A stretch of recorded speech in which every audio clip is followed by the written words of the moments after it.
खताच्या गोण्या वाहून नेणाऱ्या धावत्या ट्रकला व्हील लॉक झाल्याने आग. जेल रोड मार्गे नाशिक रोडच्या दिशेने खताच्या गोण्या वाहून नेणाऱ्या धावत्या ट्रकने व्हील लॉक झाल्याने अचानक पेट घेतला. प्रसंगावधान राखत ट्रक चालकाने नाशिक रोड मध्यवर्ती कारागृहाजवळ जेल रोड चौकी येथे रस्त्याच्या कडेला ट्रक उभा केला व मदतीसाठी धावा केला.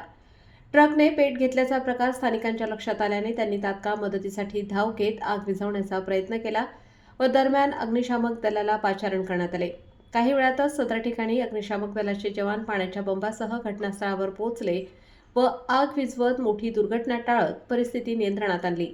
अचानक घडलेल्या या घटनेमुळे जेल रोड रस्त्यावर मात्र बघ्यांची तोबा गर्दी झाली होती.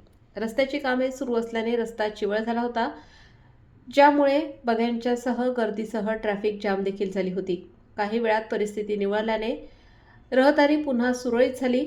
पेटलेला ट्रक विझवण्यासाठी स्थानिक अमित शिरसाट, रामा आव्हाळे, जहांगीर अन्सारी, राजाभाऊ गांगुर्डे, ज्ञानेश्वर फुले, भीमा शिरसाट यांच्यासह अग्निशामक दलाचे तानाजी भास्कर, अशोक नेलमानी, आदर्श जाधव, यश बिडवे, हरिओम खालकर यांनी आग विझवण्यास मदत केली.